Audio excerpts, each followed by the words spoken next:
Episode की शुरुआत वहीं से होती है जहाँ पर ओकुनुगु कहती है ये तो मॉन्स्टर 8 है।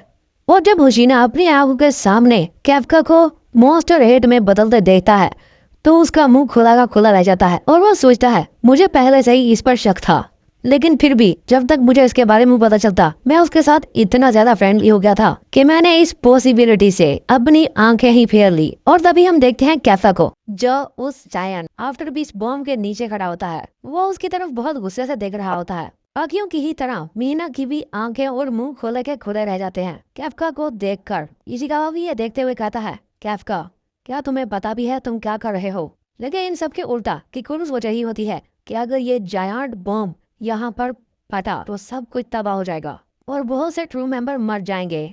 और अब सीन शिफ्ट होता है कैफका की तरफ जिसके मॉन्स्टर ऑर्गन्स खुल रहे होते हैं उसे एक सही अटैक करने में सपोर्ट करने के लिए। और वो अपने आप से ही कहने लगता है वाइस कमांडर ने अपनी जान तक दांव पे लगा दी हमें बचाने के लिए, तो मैं कैसे वहां पर बैठा रह सकता हूँ अपने जैसे बेकार बंदे को बचाने के लिए। और ऐसा कहते हुए उसका एंगर पूरी तरह बाहर आ चुका होता है। फिर वो अपने पंच को पीछे करता है और जंप लगाने के लिए अपने पैर को जोर से जमीन पर मारता है जिससे वहां जहां पर वो खड़ा होता है एक बहुत बड़ा गड्ढा बन जाता है। ये एक अर्थक्वेक जैसा होता है जिसे सभी महसूस करते हैं। जिसके बाद कैफका वहां से एक बहुत बड़ा जंप लगाता है और अपने पंच को होल्ड किए हुए होता है।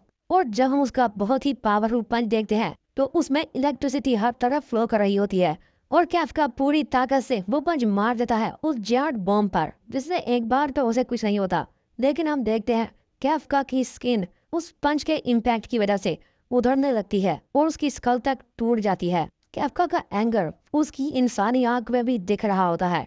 इचिकावा भी ये देखकर शॉक हो जाता है। और तभी उस पंच का इम्पैक्ट जो कि कैफका ने मारा था उस जायंट बॉम्ब पर हम देख पाते हैं वो अंदर की तरफ फोल्ड हो जाता है और ऊपर को जाने लगता है। कैफका की इतनी ज्यादा पावर को देखकर होशीना, किकोरू और उसके बाद सभी ट्रू मेंबर्स के आंख और मुंह खुले के खुले रह जाते हैं। मोस्टर की मुंडी भी ये देखकर दंग रह जाती है। और तभी दो ट्रू मेंबर्स के बीच में कोई लैंड करता है जो कि होता है कैफका। दोनों से देखकर डर जाते हैं, लेकिन तभी एक ट्रू मेंबर के कान में आवाज आती है एवरीवन, जो कि होती है मीना की। और वो कह रही होती है सब लोग झुक जाओ और अपने सूट की शीयर्स को पूरी तरह एक्टिवेट कर लो। और तभी वो जियांट बॉम्ब भी फट जाता है जिसके इम्पैक्ट से क्लाउड्स भी सर्कल शेप में आ जाते हैं। और उस बॉम्ब के फटने से एक इमेंस प्रेशर भी निकलता है जिससे सभी झूल रहे होते हैं।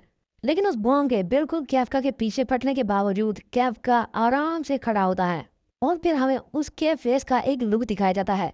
असल में ये कोई देख रहा होता है जो कि होती है इसी प्रेशर में जूझती हुई मीना, जो कि कहती है ये कैफका है। जिसके बाद हर तरफ दूर हो जाती है और हम देखते हैं कैफका की बॉडी अभी तक हील नहीं होती क्योंकि उसने इसे हील करने की कोशिश ही नहीं की। कैफका अपने मन में सोचता है मैंने ये कर ही दिया, मेरे हाथ और पाँव सुन्न हो गए हैं। शायद मैंने चीजों को ज्यादा ही पुश कर दिया ये सोचे बगैर कि मेरी एज बहुत ज्यादा हो गई है। इचिकावा, किकोरू, मुझे माफ करना। तभी मीना कैफका के पास आती है। दोस्तों आपको पता होगा कि मीना को बचपन से ही मॉन्स्टर्स पर बहुत गुस्सा है, इसलिए वो कैफका को गुस्से में पिलाती है कैफका हिबिनो नहीं मॉन्स्टर नंबर 8 और उसकी तरफ गन तान देती है। कैफका भी उसकी तरफ देखता है, लेकिन क्योंकि मीना ये जानती है कि ये कैफका ही है इसलिए उसे ये कहते हुए अच्छा तो नहीं लगता, लेकिन वो कह देती है मैं तुम्हें कस्टडी में देती हूँ।